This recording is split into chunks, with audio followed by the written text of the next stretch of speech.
boleh dengar.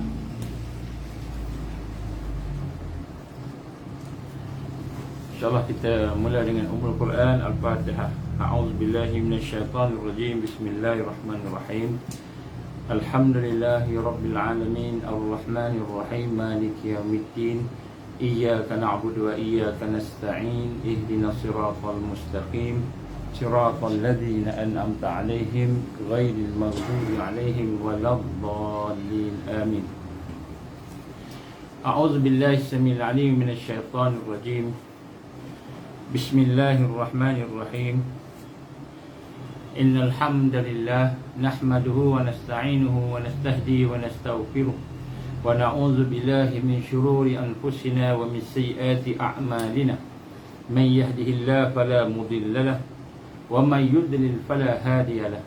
Ashhadu an la ilaha illallah wahdahu la syarika lahu wa ashhadu anna Muhammadan 'abduhu wa rasuluh.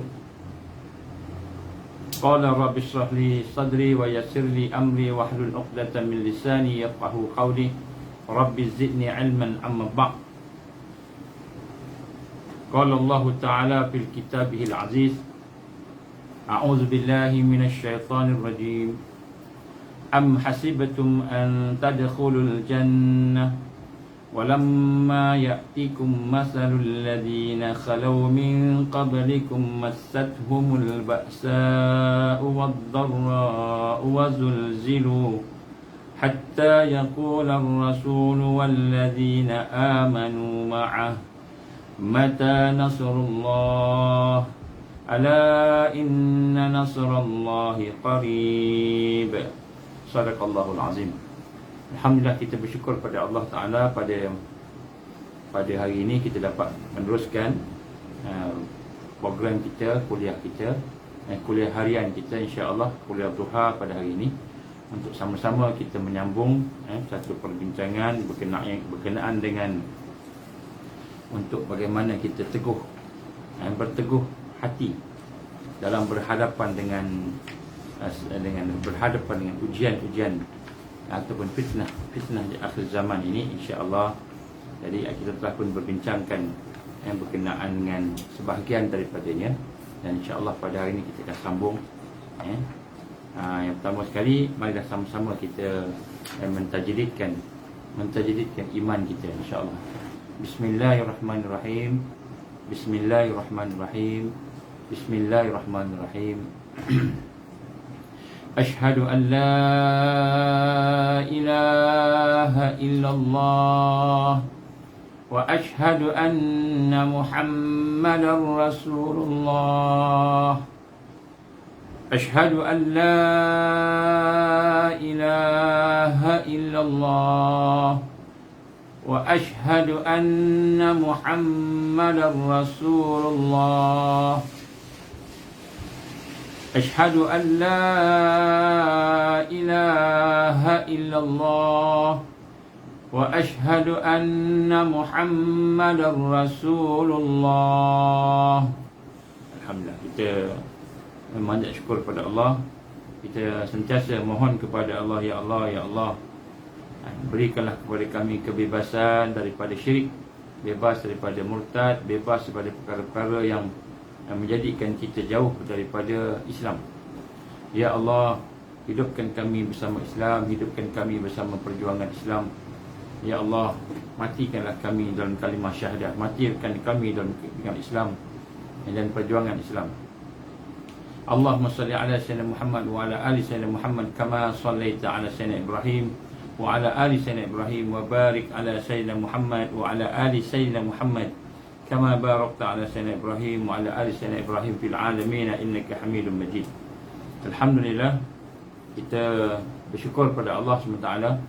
Marilah sama-sama kita merendahkan hati kita, merendahkan fikiran kita, merendahkan diri kita kepada Allah Subhanahu Wa Taala. Kita merendahkan kepada kebenaran Allah, apa sahaja pun yang datang daripada Allah Subhanahu Wa Taala, yang datang daripada Rasulullah Sallallahu Alaihi Wasallam, kita nak terima, kita tunduk, kita menerima dengan sepenuh hati kita.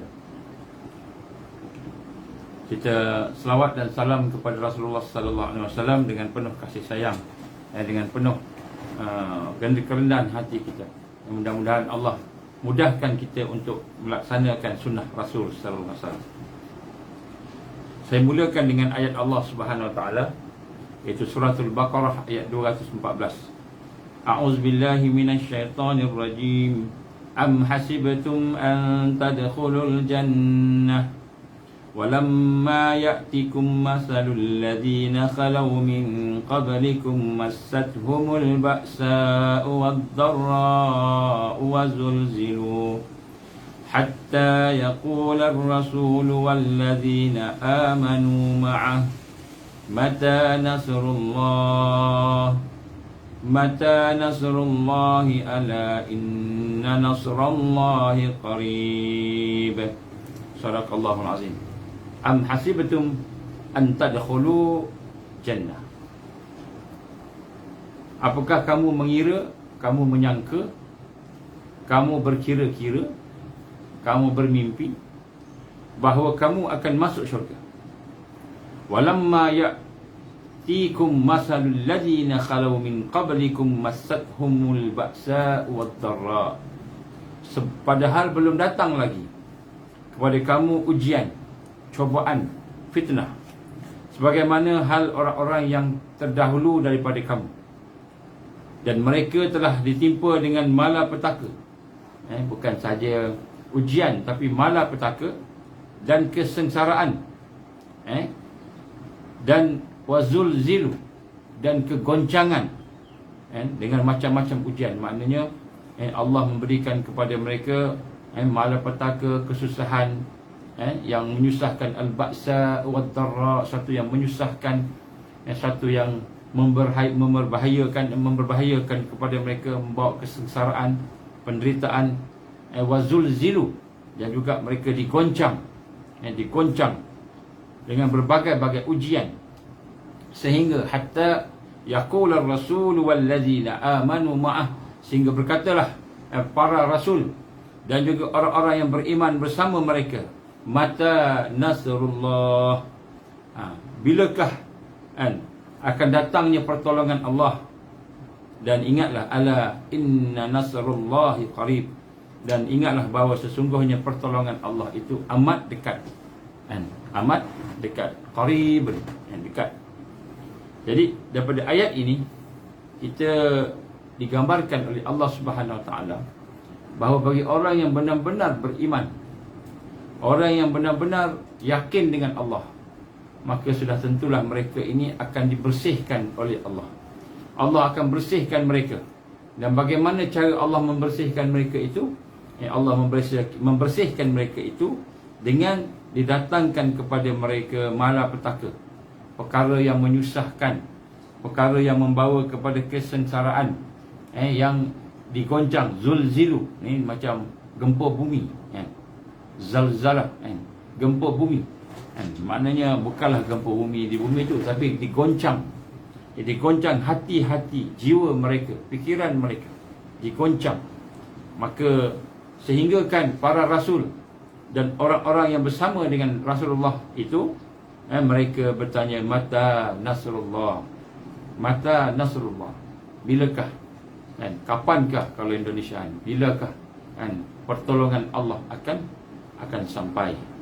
Ala inna nasrullahi qarib, sesungguhnya pertolongan Allah itu amat dekat, kata Allah Subhanahu wa taala. Dan di sinilah dalam ayat yang lain Allah menggambarkan kepada kita, dalam surah Al-Ahzab ayat 11, hunalika tuliyal mu'minun wa zulzilu zilzalan syadida. Subhanallah. Maka dicuba, diuji orang-orang beriman dengan ibtila, dengan bencana, dengan balak, yang wazulzilu zilzalan syadida, yang akan menggoncang hati-hati mereka, jiwa mereka, dengan goncangan yang kuat.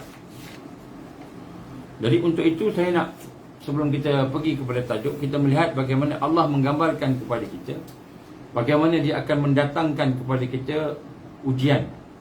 Dan bukan saja ujian, Allah akan menggempur hati kita, goncang hati kita ini, dengan goncangan yang kuat untuk membersihkan, untuk membawa orang beriman itu bersih, membersihkan diri orang beriman itu.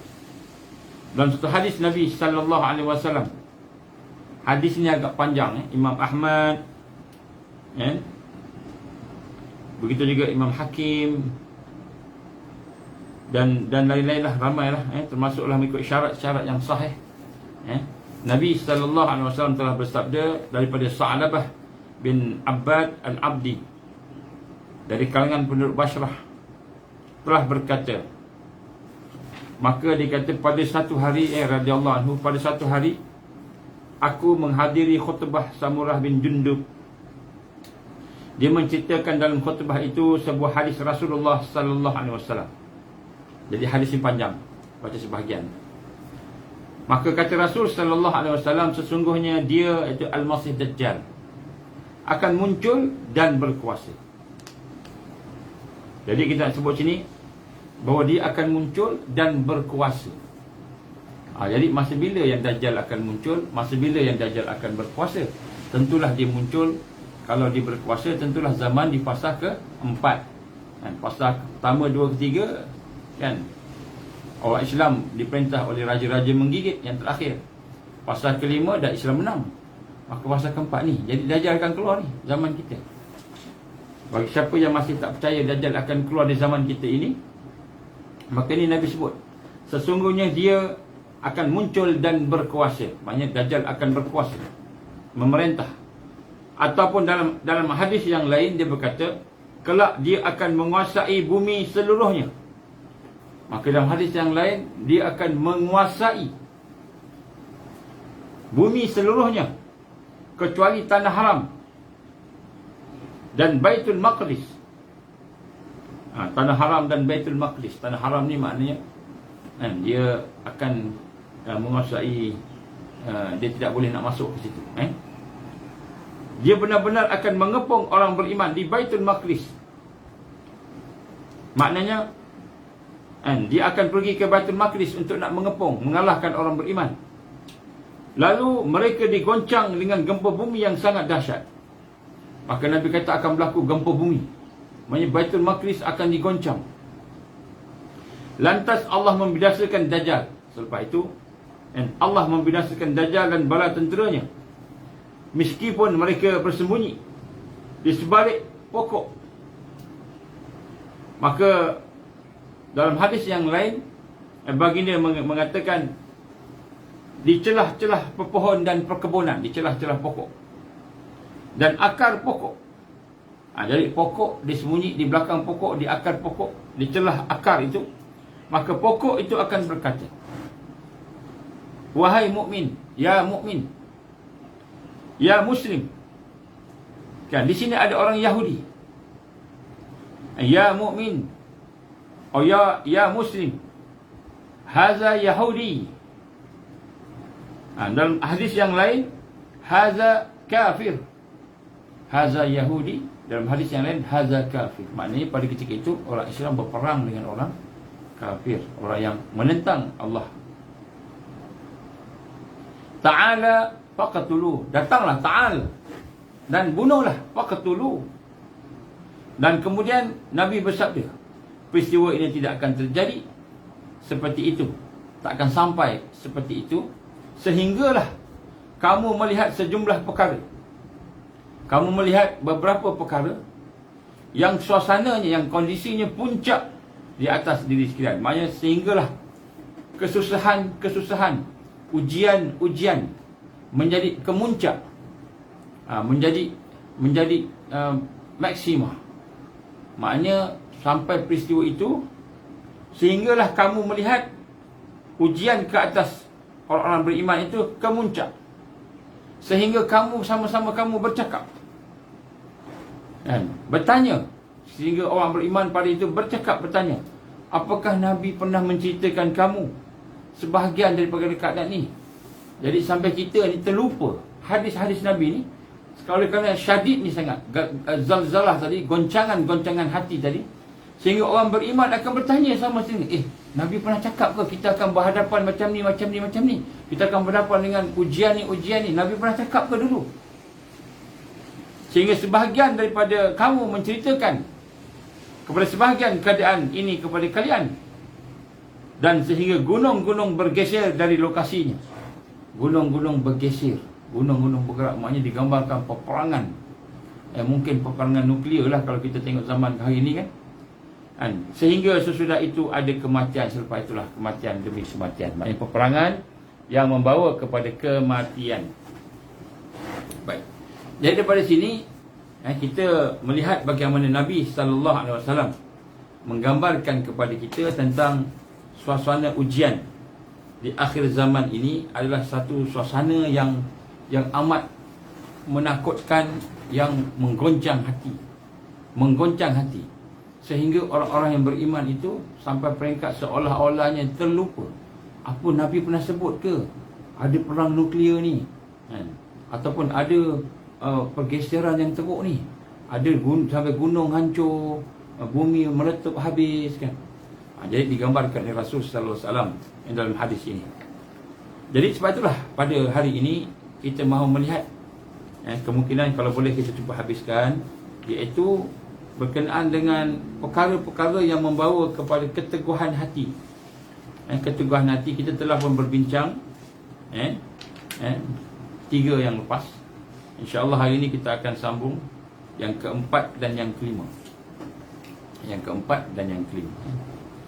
Maka yang keempat ini, apakah perkara yang akan memberikan kekuatan kepada kita biiznillah, dengan izin Allah, untuk kita mendapatkan pertolongan Allah, supaya hati kita yang digoncang tadi tetap teguh dan tetap bersabar, istiqamah. Apakah perkara tersebut? Ini perkara yang penting. Maka dalam yang keempat ini, rupa-rupanya perkara yang boleh membawa kepada keteguhan hati kita itu ialah apabila kita memelihara ukhuwah.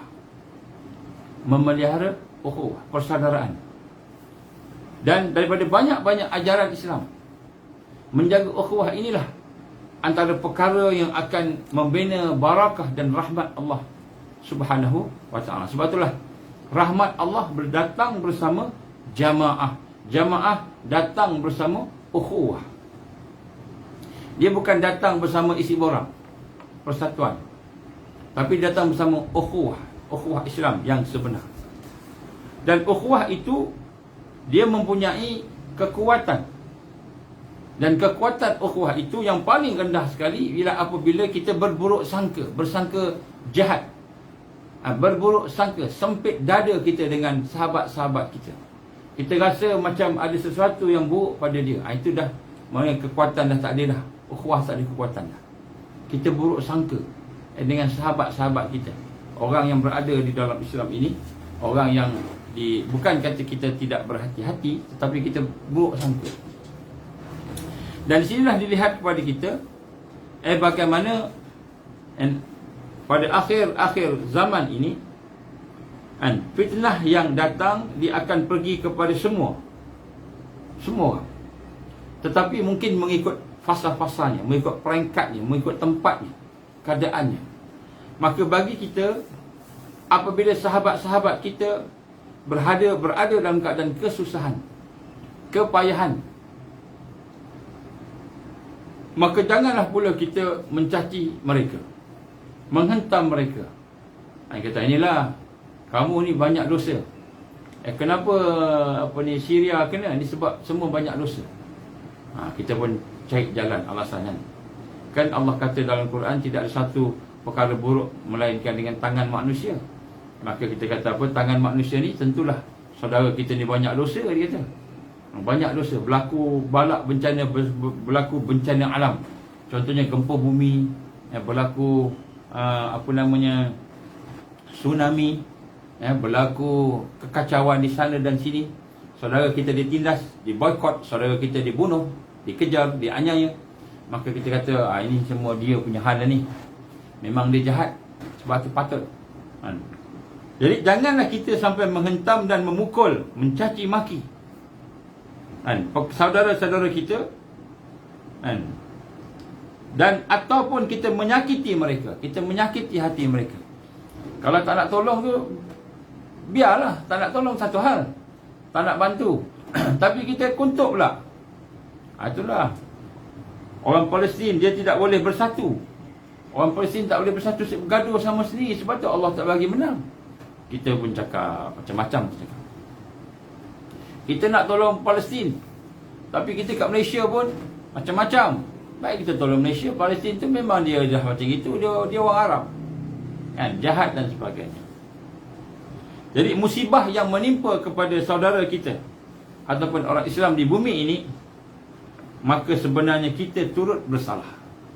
Kalau ada musibah yang ditimpa di Mekah, di Madinah, kita tengok berlaku pembunuhan ataupun berlaku berpijak-pijak mati kat Mekah masa haji je tu, ataupun berlaku di Yaman perang, berlaku di Palestin perang, di Syria perang, di China Xinjiang, bangsa Uyghur, di Indonesia kadang-kadang ada banjir, ada gempa bumi. Saya pergi gempa bumi, saya benci tsunami di Aceh. Saya pergi gempa bumi di Jakarta, gempa bumi di Padang, dan beberapa tempat lain. Ataupun berlaku peperangan di Filipina, di Mindanao, dan di mana-mana sahaja. Berlaku pencerobohan di Sabah, kematian dan sebagainya. Maka kita kata ini semua salah orang tu lah. Orang tu punya salah. Maka kita pun menghentam dia, kita mencaci dia. Musibah yang tinggi. Sebenarnya apa pun musibah yang ada di atas muka bumi ini, bagi seorang Muslim, maka kita juga bersalah. Sebab tu Allah gambarkan dalam Al-Quran, innamal mu'minuna ikhwah. Sesungguhnya orang yang beriman itu bersaudara. Maka bila diuji sahabat kita, diuji kita juga. Allah sedang uji kita juga. Dan sebab itulah di sini pada hari ini kita ingin sama-sama merasakan bahawa antara perkara yang menyebabkan seseorang itu tidak bersama-sama dengan rahmat Allah di akhir zaman, tak boleh berteguh hati, kerana dia sering menyalahkan orang. Dia sering menyalahkan orang. Dia sering menghentam saudara dia. Tengok saudaranya dengan pandangan-pandangan sinis, dengan pandangan-pandangan yang kita kata merendah, menghina. Sedangkan Rasulullah sallallahu alaihi wasallam telah bersabda dalam hadis yang diriwayatkan Imam Hakim dan Al-Mustadrak, wa man lam yahtam bi amril muslimin falaisa minhum. Siapa-siapa yang tidak memerhatikan, tidak prihatin, tidak cakna kepada urusan kaum muslimin, wa man lam yahtam bi amril muslimin falaisa minhum. Dalam satu hadis yang lain, falaisa minna, maka dia bukan daripada kalangan mereka, ataupun dia bukan daripada kami, dari kalangan orang beriman, orang-orang Islam. Dalam hadis ini Rasulullah sallallahu alaihi wasallam menyatakan bahawa tidak ada seorang pun mukmin ataupun muslim yang ditimpakan sesuatu perkara melainkan saudaranya tidak menolong orang itu, maka Allah pasti menghinanya, menghinanya di hari akhirat nanti. Maknanya digambarkan sini tidak ada seorang pun yang akan mendapat kehinaan di dunia melainkan dia menghina saudaranya. Dia tak kisah, dia buat tak tahu. Jadi sebab itulah tuan-tuan puan-puan rahmati Allah Subhanahu Wa Taala, perkara yang keempat yang kita nak tengok di sini ialah apakah perkara yang membina kekuatan kita, ialah apabila kita membina ukhuwah. Kita membina ukhuwah. Sebab tu kita tak boleh, jangan kita fikir nak seorang-seorang kita. Jangan kita fikir nak selamatkan diri kita, sebab kita tak akan selamat kalau kita tidak menolong. Dalam hadis buat bunyi burung, tak tahulah burung mana. Dalam hadis Nabi SAW yang lain, Nabi menggambarkan bahawa sebaik-baik kalangan manusia, khairun nas anfa'uhum linnas, sebaik-baik manusia itu ialah manusia yang banyak bermanfaat kepada manusia yang lain. Saya nak bawa kepada satu hadis Nabi sallallahu alaihi wasallam. Sebenarnya ada banyak hadis di sini, tetapi dalam hadis-hadis ini Nabi gambarkan di akhir zaman bagaimana satu hadis yang diriwayatkan oleh Jabir bin Abdullah radhiyallahu anhu telah bersabda Rasulullah sallallahu alaihi wasallam. Yang satu hadis yang diriwayatkan oleh Imam Ahmad, Al-Hakim dan Az-Zahabi dan sebagainya lah. Hadis ini sahih, disepakati sahih dengan syarat-syarat Imam Muslim. Apa kata Nabi? Yakhruj Dajjal, akan keluar Dajjal fi hafqatin minad din wa idbarin minal ilm, sehingga ila akhir hadis. Ada panjang lagi. Yakhruj Dajjal, Dajjal akan keluar. Keluarlah Dajjal fi hafqatin minad din, di mana pada ketika itu agama kosong. Pada tengah kekosongan daripada din, kekosongan agama. Jadi agama-agama Islam ni, satu dunia ni seolah-olahnya kosong. Maknanya tak popular lah.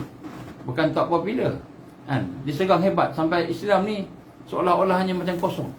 Maka Nabi kata, ketika Dajjal keluar, bila masa Dajjal nak keluar ni, zaman kita lah ni, kan saya sebut tadi kan, yakhruj Dajjal fi hafqatin minad din, agama menjadi kosong, wa idbarin minal ilm, dan ilmu akan ditinggalkan. Tak ramai orang nak tengok ilmu. Kalau yang bercakap ni Siti Nurhaliza dengan nyanyian-nyanyian ni contohnya, ataupun artis yang terkenal mana-mana lah, insya-Allah paling-paling ratus ribu, paling-paling 1 juta contohnya, juta kan.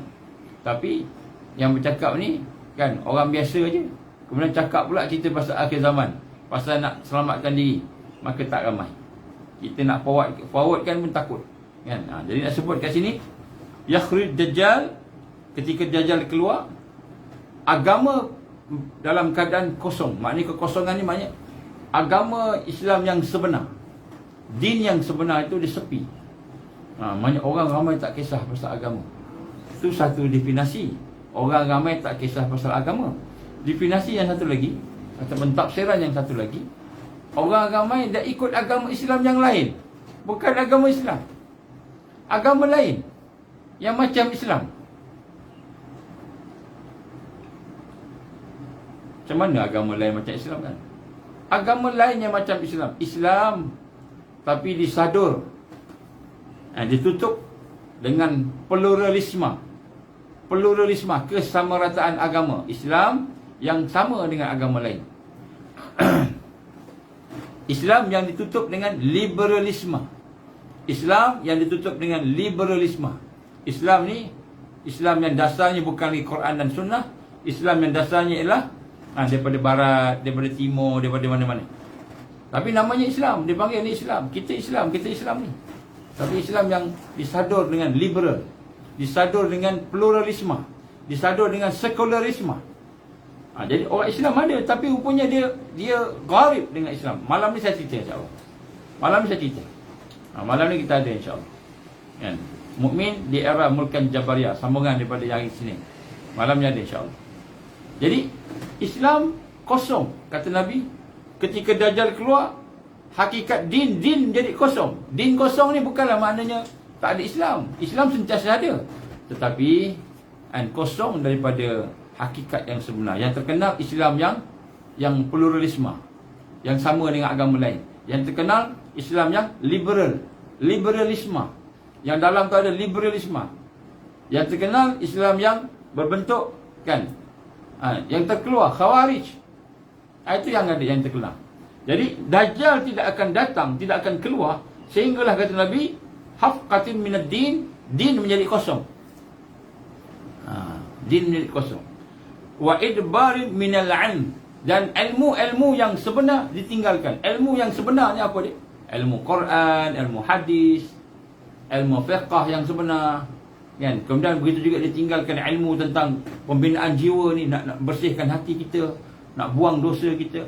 ilmu nak membina kekuatan mukmin. Ini semua ditinggalkan. Yang ada ilmu apa?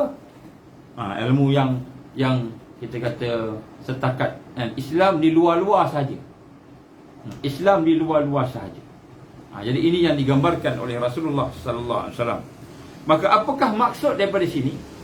Maksud di sini daripada asal-asal yang ada, dan ada hadis yang lain lah. Ada hadis yang lain. Dajjal akan muncul di akhir zaman, di zaman kita ini, di mana tersebar luasnya, mana yang majoritinya adalah kebodohan, kelemahan, dan agama yang disesatkan, agama yang sesat. Agama yang sesat. Dan akan meratanya kebencian. Dalam hadis yang lain pula, kan, akan berlaku di mana pada masa itu perpecahan dalam hadis yang lain. Kan, maknanya manusia akan benci sesama sendiri, tidak ada ukhuwah dah. Ukhuwah tak ada. Bila berlaku sesuatu di Palestin, maka kita kata apa? Kita kata, alah tu orang Arab, kita pun banyak masalah, kenapa nak pergi sana? Kenapa nak cerita pasal Palestin? Kenapa nak cerita pasal Syria? Kenapa nak cerita pasal Myanmar? Kan, orang Rohingya nak datang ke Malaysia, itu masalah dia. Jangan bagi masuk Malaysia, jangan bagi masuk Malaysia. Kan pernah lepas tu kita satu ketika dulu kan. Padahal orang tu hidup atau mati. Hidup atau mati dekat laut. Kita kata jangan. Kalau saya cakap macam ni, kita tak popular lah. Tak popular lah ni. Orang kata kita kena utamakan bangsa kita. Sedangkan bangsa kita ni sebenarnya bukan Melayu. Bangsa kita Muslim. Bangsa kita Muslim. Kalau kita kata bangsa kita Melayu, adakah Melayu boleh bawa masuk syurga? Melayu tak boleh bawa masuk syurga. Cina tak boleh bawa masuk syurga. Yang boleh bawa masuk syurga Muslim. Bukan kata kita tak suka Melayu. Kita suka Melayu. Memang kita bangsa Melayu, orang Melayu. Tapi bangsa kita yang sebenar ialah Muslim. Ini dah hilang dah tak ada dah. Sebab kita hidup di era mana ni? Kita hidup di era Mulkan Jabariyah. Tak ada seorang pun daripada kita di sini, insya-Allah, tidak ada seorang pun daripada kita di sini yang sempat bersama dengan Osmaniyah, sempat bersama dengan Sultan Islam, Khalifah Islam. Tak ada seorang pun kita.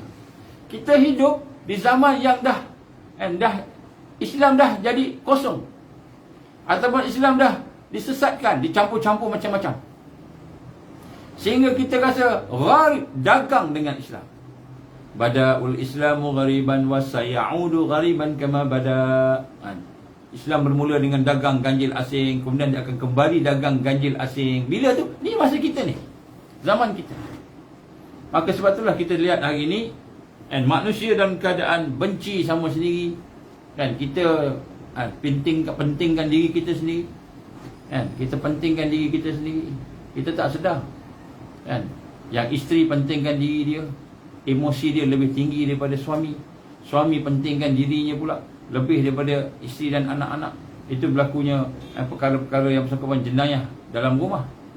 Dan anak bunuh bapa, anak bunuh ibu, kan, berlaku sekarang kan. Jadi kita lihat hari ni, dalam keadaan din yang kosong, dalam keadaan kelalaian manusia yang tinggi, ni Dajjal akan keluar ketika itu. Jadi bagi kita ni, kita nak selamat ni minoriti. Sebab tu ukhuwah sangat penting. Dan kondisi ini adalah merupakan kondisi umum umat manusia, umat Islam. Umumnya macam itu. Diuraikan para ulama kita lah tentang banyak hadis yang saya dah pernah baca sebelum ni tentang kondisi kan. Maka di kalangan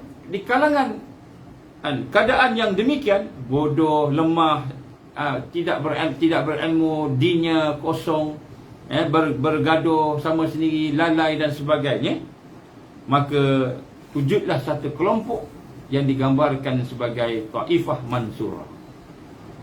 Kelompok yang digambarkan sebagai Taifah Mansurah. Kelompok yang hidup dan diberikan kemenangan oleh Allah Subhanahu wa ta'ala. Ini kelompok ni ada. Kelompok ni hidup. Dan kelompok inilah yang akan diberikan oleh Allah Subhanahu wa ta'ala kemenangan, sebagai yang kita tahu. Maka mereka ni akan berjuang. Mereka yang akan mengisi kekosongan din tadi. Dan mereka lah orang yang akan mengingati kedatangan Dajjal. Yang lain semua lupa, tak ingat. Yang lain semua tak ingat Dajjal ni macam mana. Dajjal ni macam mana tak ingat, kan? Sebagaimana digambarkan oleh Rasulullah sallallahu alaihi wasallam, kelompok inilah kelompok yang akan diberikan kemenangan. La tazalu ta'ifatum min ummati zahirina 'alal haqq. Akan sentiasa ada satu kelompok daripada umatku zahirin, dan akan diberikan kemenangan ke atas mereka dengan kebenaran. Dan la yadurruhum man khazalahum, tidak ada sesiapa pun yang boleh membahayakan dia. Dan orang yang tidak ada siapa pun, orang yang meninggalkan dia, orang yang biarkan dia, tinggalkan dia, boikot dia, yang boleh membahayakan mereka. Hatta ya'ti amrullahi wa hum kadzalik, sehinggalah Allah mendatangkan keputusannya dan seumpamanya kemenangan. Jadi disebut kat sini bahawa sesungguhnya akan ada orang-orang yang diberikan kemenangan, orang yang selamat. Siapa dia? Itulah digambarkan sebagai orang yang Taifah Mansurah. Yang Taifah Mansurah ni, apa sifat-sifat dia? Saya dah sebut dah sifat-sifat dia dalam kuliah-kuliah yang lepas. Antaranya kan saya sebut. Tetapi yang antara yang penting, yang membawa rahmat, ialah al-ukhuwah. Dan kita bukan saja bersaudara, tetapi kita ambil berat antara satu sama lain. Kita mengambil berat antara satu sama lain. Kita ada kepimpinan, kita mempunyai kepimpinan. Kita ada kepimpinan yang tersusun, pergerakan yang tersusun, strategi yang tersusun. Dia bukan sekadar kita daftar dalam sisi je, duduk dalam Telegram. InsyaAllah tuan-tuan, saya akan mula bergerak di apa ni, dalam minggu ni insya-Allah. Kita akan pergi ke sebuah negeri, tapi saya tak cakap kat sini lah negeri mana. Negeri yang akan sampai tu saya akan bagi information. Jadi negeri tu akan datanglah, sisi datanglah. Siapa yang boleh datanglah. Jadi kita akan bergerak insya-Allah. Kita akan dalam minggu ni insya-Allah saya akan mula gerak, dan kita akan bincang. Yang sebut kat sini apa yang digambarkan oleh Rasul sallallahu alaihi wasallam ni, kita kena berukhuwah. Jadi kita kena kasih sayang. Ini yang keempat. Jadi sebab tu dalam sisi ini kita bukan nak bertukar pandangan aja. Kita nak beli emas kat mana kita nak belajar panah kat mana kita nak pergi dekat kebun mana hutan mana, nak exit emergency kat mana. Bukan sekadar kita bincang-bincang tentang apa nak buat, apa nak jaga sebagainya. Tapi yang pertama sekali, macam mana nak berkasih sayang antara satu sama lain, nak tolong menolong. Itu yang paling penting. Di situlah rahmat Allah. Di situlah rahmat Allah. Jadi bukanlah maknanya kita tengok sisi ni peluang ni. Saya ni nak buat nak beli tanah ni. Tak ada duit, tak cukup duit, kita pun minta sisi bantuan. Lepas tu kita pun ambil duit tu. Tapi nama kita, ataupun nama syarikat kita, ataupun nama organisasi yang kita buat, kita sendiri punya, koperasi ke, rupa punya, kan, untuk kepentingan diri. Maka barakah tak ada di situ. Barakah tak ada bukan pada orang yang kena tu, orang yang buat. Orang yang buat. Jangan main-main lah. Bila seorang sahabat kita bagi kepercayaan kepada kita, kan, tiba-tiba kita tipu dia. Jangan kita main-main, kita ingat kita lepas, kita dapat, tapi rupa-rupanya Allah akan hentam kita dulu. Terutama orang yang dianiaya. Baik, jadi yang keempat ialah ukhuwah. Jadi dalam pergaulan kita, nombor satu, bukan yang utama sekali ialah bertukar-tukar pandangan, bertukar-tukar fikiran. Itu penting. Tetapi yang pertama sekali, kita nak kenal dan kita bersama-sama berkasih sayang. Kasih sayang paling rendah, berbaik sangka. Baik sangka. Kasih sayang yang paling tinggi, al-izhar, kita mengutamakan sahabat kita. Tak apalah. Kamu ambil ni lah, tak apa. Kita mengalah. Itu kasih sayang paling tinggi. Itu maknanya iman paling tinggi lah, macam itu. Kemudian yang kelima, yang kelima, perkara yang insya-Allah boleh meneguhkan kita di dalam menghadapi ujian. Yang ukhuwah ni kita akan sentuh lagi lah kemudian. Saya nak cuba habiskan hari ni yang tajuk ni lah. Yang kelima, iaitu kita berada dalam proses islah. Yang kelima, kita berada dalam proses memperbaiki diri kita. Memperbaiki diri kita.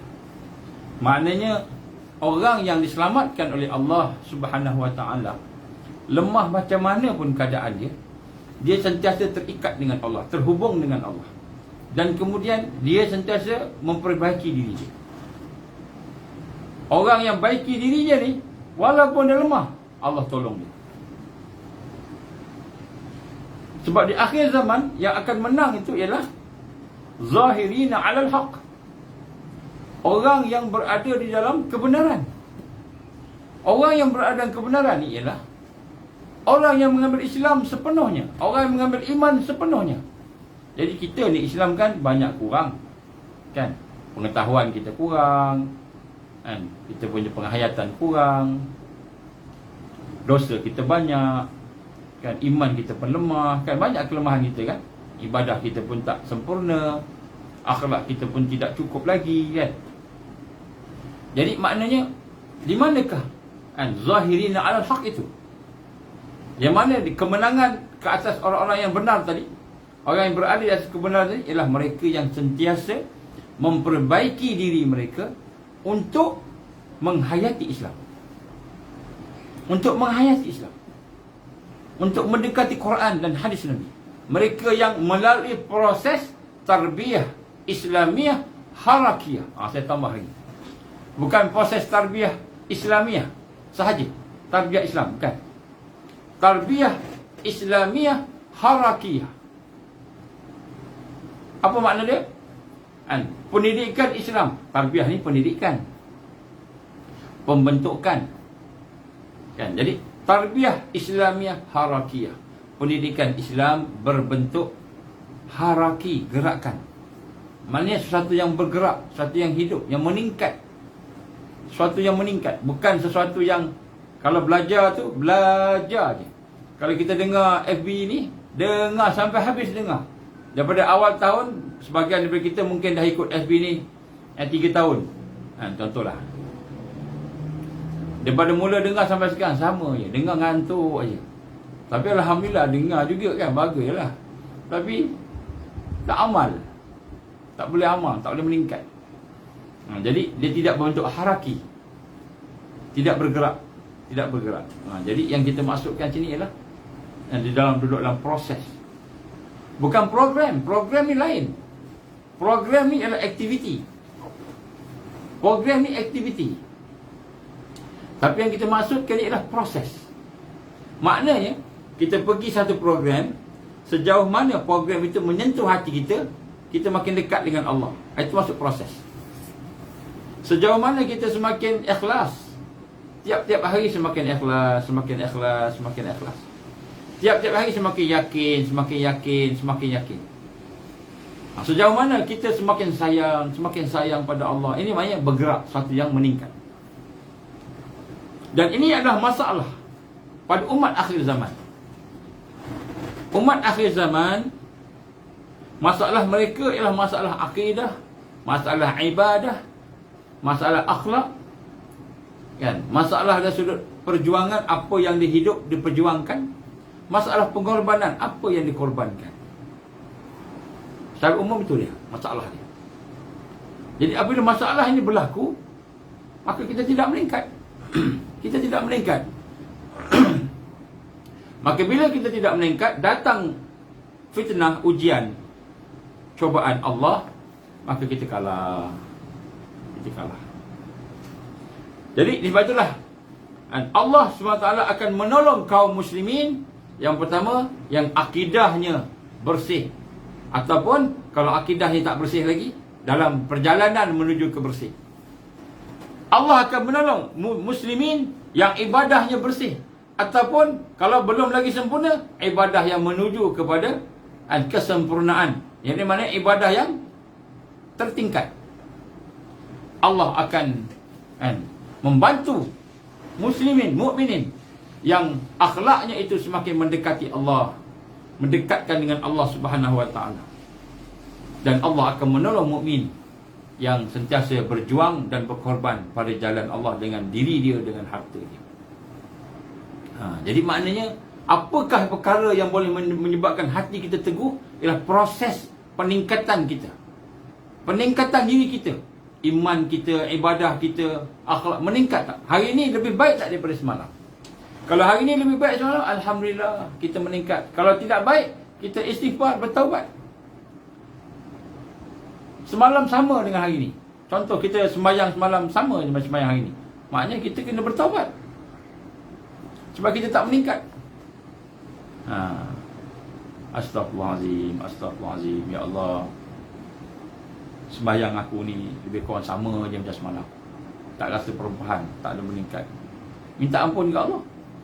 Kenapa? Sebab kita mengekalkan diri kita dengan kelemahan, mengekalkan diri kita dengan kelemahan, mengekalkan diri kita dengan kelalaian, kekal diri kita dengan dosa. Ada satu dosa.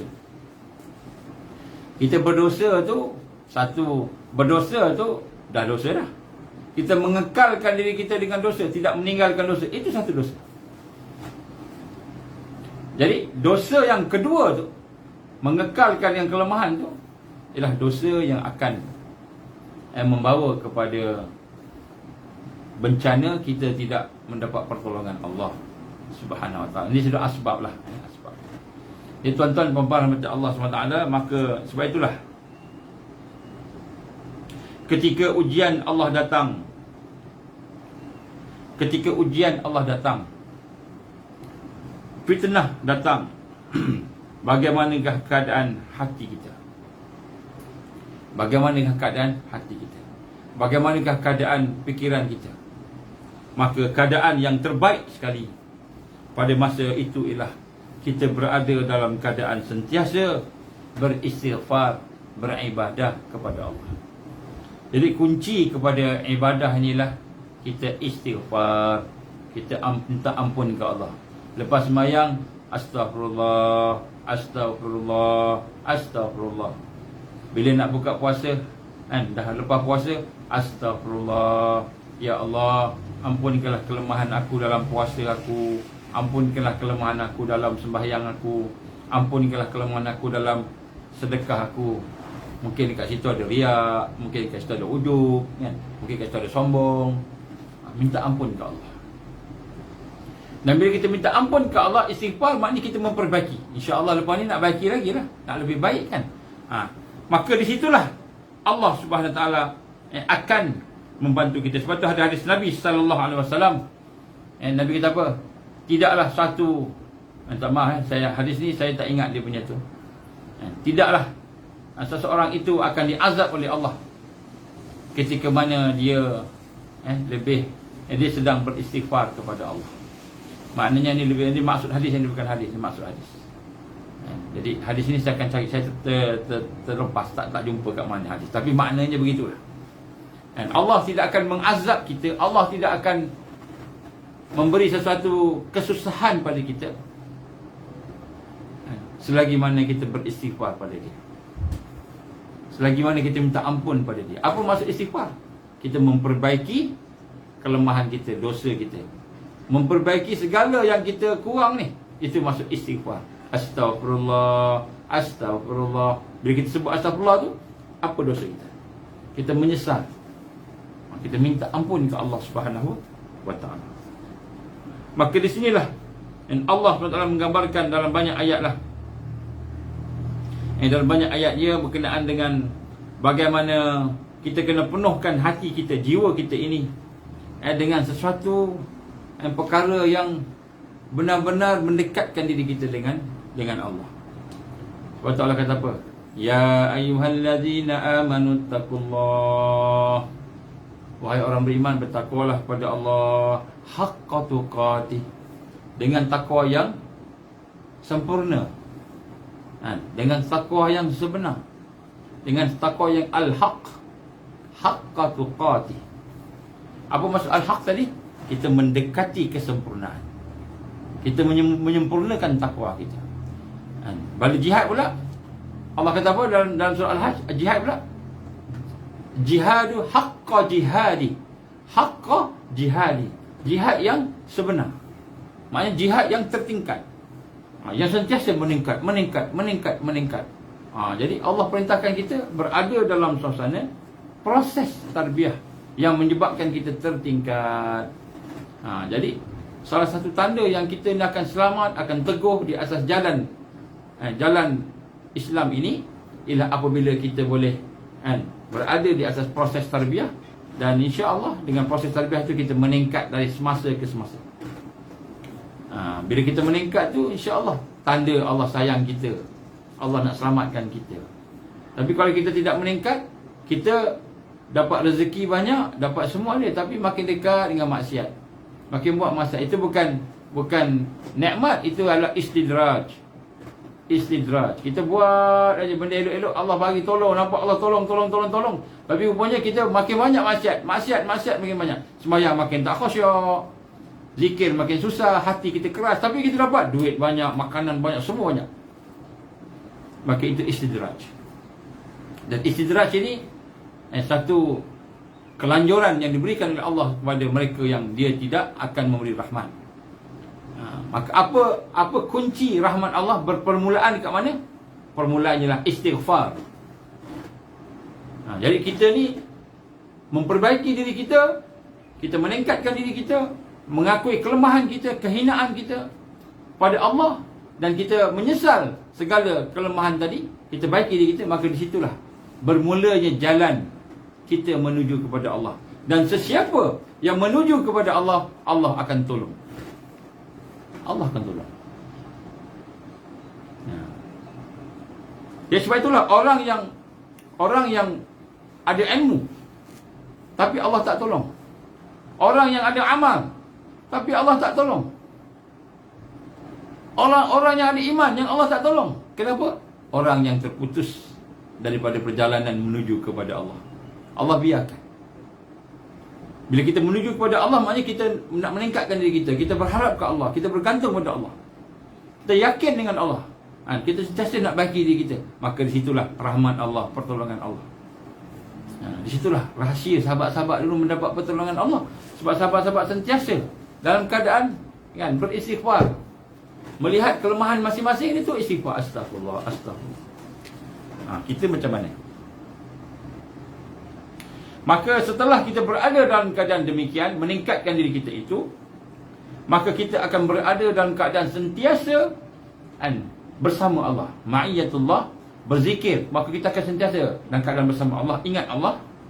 Maka pada saat ujian menimpa kita, yakinlah ujian itu akan menjadi kurniaan kepada Allah. Allah akan jadikan ujian itu kekuatan bagi kita. Sebab kita semakin dekat dengan Allah, meningkat pada Allah tadi kan. Sebab tu kita kena tahu macam mana nak memproses hati kita, macam mana nak memproses hati kita. Kita kena tahu, supaya bila kita ditimpakan oleh sesuatu kelemahan, ujian, fitnah, maka kita dalam perjalanan menuju kepada Allah. Bila perjalanan menuju kepada Allah, di situlah bantuan Allah akan datang.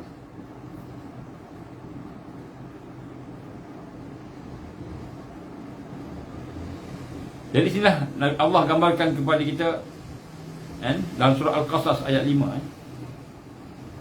berkenaan jika kita merasa dalam keadaan lemah. Kalau kita dalam keadaan lemah, dalam keadaan teraniaya, maka ingatlah kabar gembira daripada Allah SWT. Ini dia akan berikan pertolongan kepada kita. Dia akan berikan pertolongan kepada kita. Dan di sinilah kita melihat kekuatan Allah akan nampak. Kita akan nampak kekuatan Allah, kekuasaan Allah. Maka kita akan dapat merasai satu perasaan gembira. Sebab tuan-tuan, saya nak ulang sekali lagi. Ada 4 perkara yang kita akan berada di dalamnya, keadaan. Bila kita mentarbiah diri kita, kita berhadapan dengan 4 suasana. Maka setiap 4 suasana, macam mana kita nak jadikan 4 suasana ni suasana yang tarbawi. Apa maksud suasana yang tarbawi? Tarbawi maknanya suasana yang mendidik kita. Yang pertama, suasana kita mendapat nikmat. Allah bagi nikmat kat kita. Ada sesuatu yang kita suka, nak makan ada makanan, nak minum ada minuman, nak bercakap ada kawan-kawan, ada sahabat, ada suami, ada isteri, ada adik-beradik, nak bercakap-cakap bergaul ada kawan-kawan kan. Kalau nak tidur ada rumah, ada katil, itu nikmat. Nak pergi kerja jalan-jalan ada kereta, dan sebagainya. Bila kita melihat nikmat, apa sahaja nikmat, maka ketika itu macam mana nikmat itu, suasana nikmat boleh menjadi tarbawi yang mendidik kita, yang meningkatkan kita bila kita bersyukur. Bersyukur. Apa maksud syukur sini? Kita merasai nikmat itu daripada Allah. Maka kita mengingati nikmat itu daripada Allah. Maka kita pun rasa terima kasih ya Allah. Syukur pada Allah. Alhamdulillah, kita sebut Alhamdulillah. Dan kemudian lepas tu kita guna nikmat itu untuk ibadah, mendekatkan lagi diri kepada Allah. Jadi nikmat ni orang yang ada nikmat tapi tak terasa daripada Allah, maka dia kufur kepada Allah. Dia tidak syukur, dia kufur. Jadi yang pertama, bila ada nikmat kita rasa daripada Allah. Kemudian kita pun ingat, kita juga Alhamdulillah, Alhamdulillah, Alhamdulillah. Lepas tu kita gunakan nikmat itu untuk ibadah, untuk membantu jalan Allah. Bukan kita gunakan nikmat itu untuk kita buat maksiat pula. Kedua, suasana kita ditimpa dengan kesusahan. Kesusahan, kepayahan, penderitaan, kan? Suasana yang kita tak suka. Balak bencana. Maka apabila kita ditimpa balak bencana, macam mana suasana bencana, balak, suasana yang susah tadi boleh menjadi tarbawi, suasana yang mendidik kita apabila kita melatih diri kita untuk sabar. Kita nak rasa suasana ni pun daripada Allah juga. Balak ni daripada Allah, ujian daripada Allah, nak rasa. Kita nak rasa sabar. Ya Allah, aku lemah ya Allah, ampunkan dosaku. Dosa manalah yang aku buat ni ya Allah. Mana satu dosa yang aku buat yang kau bagi balak ni ya Allah. Kita pun sabar. Kita sabar. Jadi sebab itulah kita nak sebut kat sini, apabila berlaku sesuatu yang bencana, maka kita sabar, redha. Sabar, redha. Ini yang kita dah bincang yang lepas. Bila kita sabar dan redha, barulah kita akan mendapat suasana yang tarbawi. Jadilah suasana itu suasana yang tarbawi. Yang ketiga, suasana apa? Suasana kita berada dalam keadaan berdosa. Berdosa. Buat dosa. Hari ni kita buat dosa teruk, mata kita berdosa, telinga kita berdosa. Allah izin tak? Allah izin kita berdosa. Allah izin kita berdosa. Dengan kelalaian kita, dengan kelemahan kita, kita berdosa. Dengan keizinan Allah. Macam mana suasana berdosa itu boleh menjadi suasana yang tarbawi, suasana yang boleh mendidik kita? Ialah apabila kita bertaubat kepada Allah. Jadi sebab tu bila kita buat dosa, jangan putus asa. Bertaubat pada Allah. Jangan putus asa, jangan kecewa. Memang kita menyesal, memang kita rasa lemah dan sebagainya, tapi jangan kita putus asa. Jangan kita putus asa. Jadi ini yang kita nak kena rasa dalam diri kita. Barulah suasana yang tu boleh jadi suasana yang tarbawi, meningkat. Dan yang ketiga, yang keempat, ialah apabila kita boleh beribadah kepada Allah, boleh taat kepada Allah. Kita boleh sembahyang, boleh puasa, boleh buat benda baik yang Allah perintah. Maka macam mana perkara itu boleh menjadi sumber tarbawi, suasana yang mendidik kita? Kita beribadah dalam rangka rendah diri. Kita rasa ini adalah taufik Allah. Ini adalah dengan izin Allah, dengan taufik Allah, dengan kekuatan yang Allah bagi kepada kita. Walaupun kita ibadah, kita rendah diri. Sebab apa? Kalau kita tidak merasai taufik daripada Allah tadi, kita tak rasa Allah yang bagi kekuatan, Allah yang izinkan, Allah yang ilhamkan kita beribadah, Allah yang memberi kekuatan kita untuk beribadah tadi, maka jadilah kita orang yang ujub. Ujubnya apa? Rasa dirinya baik. Sebab kita beribadah, aku yang ibadah ni. Maka ibadah jadi rosak.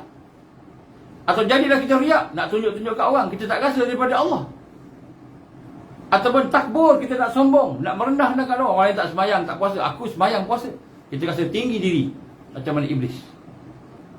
Maka ketika kita beribadah, kita nak rasa rendah diri pada Allah. Ya Allah, terima kasihlah, aku boleh semayang, aku boleh puasa. Cakap terima kasih kepada Allah. Alhamdulillah. Kenapa ya Allah, aku ni tak, kalau kau tak izin aku tak dapat, kalau kau tak berikan taufik aku tak boleh buat. Kita minta ke Allah. Jadi barulah suasana ibadah tu datang bersama tawaduk kita, rendah diri, tadaruk kita, rasa perlukan Allah. Maka ketika itulah dia menjadi suasana yang tarbawi, suasana yang boleh mendidik kita. Jadi ini adalah perkara yang perlu berlaku dalam setiap hari kita. Bila berlaku 4 suasana ni, empat ni, sentiasa kita dalam keadaan islah. Meningkatkan diri kita, meningkatkan syukur kita, meningkatkan sabar kita, meningkatkan taubat kita, meningkatkan rendah diri, tawaduk kita, tadaruk kita kepada Allah. Maka ketika itulah kita meningkat. Kita sentiasa meningkat. Dan bila kita meningkat, maknanya kita dalam rahmat Allah Subhanahu wa ta'ala. Di akhir zaman, kita amat memerlukan rahmat Allah. Sebab ujian yang datang bertalutan.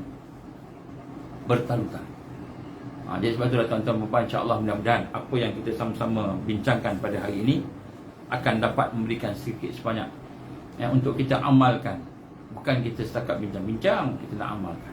Mudah-mudahan Allah ampunkan kelemahan kita, Allah ampunkan dosa kita, kelalaian kita, kehinaan kita, dan Allah jadikan segala yang ada pada kita ini barakah, rahmat. Dan kemudian Allah selamatkan kita daripada gangguan-gangguan, balak bencana yang ada sini, sehingga kita terlalai, terlupa. Minta Allah selamatkan kita lah, kan? Sebab hanya Allah yang boleh selamatkan kita. Yang lain tak boleh, kan? Tak boleh. Siapa lagi yang boleh nak selamatkan kita? Diri kita pun tak boleh nak selamatkan diri kita. Harta kita, kan? Tak lama lagi harta kita pun silap-silap dicatu semua, dirampas. Wallahu a'lam bishawab. Itulah insya-Allah tuan-tuan, insya-Allah pada malam ni kita akan sambung tajuk yang kita buat pada hari Senin, iaitu Isnin malam, iaitu mukmin, kehidupan mukmin di era mulkan Jabariyah. Kehidupan mukmin di era mulkan Jabariyah bahagian kedua. Insya-Allah malam ni kita akan buatlah doalah supaya kita boleh buat, mudah-mudahan ada kekuatan untuk nak buat. InsyaAllah kita akan bincang bagaimana kehidupan orang yang beriman. Kalau boleh tolong sampaikanlah pada kawan-kawan supaya mereka pun dapat manfaat. Bahagian satu hari Senin malam, cuba tengok hari Senin malam di FB. Malam bahagian satu, bahagian dua ni kita sambung malam ni. Jadi insyaAllah saya rasa penting. Ini sebagai solusi, sebagai solution. Macam mana kita nak berhadapan dengan mulkan Jabariyah ni. Satu suasana yang penuh dengan ujian. Tetapi Allah izin kita berada di dalamnya, insya-Allah. Maknanya apa tuan-tuan? Allah sayang kita, Allah nak bagi Jannatul Firdaus. Jannatul Firdaus. Kita mintalah ke Allah. Ada orang hantar mesej, kita ni tak layak nak duduk dalam Jannatul Firdaus. Siapa yang layak? Siapa di kalangan kita yang layak nak minta Jannatul Firdaus? Nak duduk dalam, tak ada seorang pun layak. Malahan kita nak duduk dalam Jannatul Naim ke, mana-mana syurga pun kita tak layak. Nak masuk syurga kita tak layak dengan kelemahan kita ni, kan? Tapi hati kita baik sangka ke Allah, hati kita bergantung harap ke Allah, ar-raja. Kita tinggikan, maksimalkan raja kita, maksimalkan tawakal kita, maksimalkan pengharapan kita, kita kata pergantungan kita, perharapan kita, dan sayang kita, takut kita pada Allah. Kita minta Allah, ya Allah Ar-Rahman Ar-Rahim, ya Allah, ya Rahman ya Rahim, masukkanlah aku dalam jannah. Minta ke Allah, masuklah aku dalam Jannatul Firdaus. Minta dengan penuh kehinaan, jangan minta dengan penuh rasa diri kita layak. Aku layak masuk. Siapa yang layak masuk? Tak ada orang yang layak. Kita tak boleh masuk kecuali rahmat Allah sahaja. Nak masuk syurga pun rahmat Allah, bukan Jannatul Firdaus. Jannah yang bawah-bawah itu pun rahmat Allah. Sebab kelemahan kita terlalu banyak. Jadi mujurlah, alhamdulillah, Allah yang maha agung, Allah yang maha sempurna, Ar-Rahman Ar-Rahim. Jadi seronoklah kita sebab Tuhan kita, Rabb kita Ar-Rahman Ar-Rahim, yang maha pemurah, maha penyayang. Maka kita minta lah kat dia, Allahumma inna nas'aluka ridhaka wal jannatul firdaus. Tapi hati kita rasa rendah hati lah. Jangan minta dengan rasa kita kuat. Memang kita rendah pun, kita hina pun, kan? Jadi kita berada di zaman di mana ujian besar. InsyaAllah mudah-mudahan Allah pilihlah kita masuk dalam golongan Taifah Mansurah. Kurang-kurangnya dapat belakang-belakang menjadi sampai dunia debu-debu pun jadilah. Kalau tak dapat duduk di tengah-tengah, di depan-depan, duduk belakang-belakang, tak apa. Yang saya lah, kan? InsyaAllah.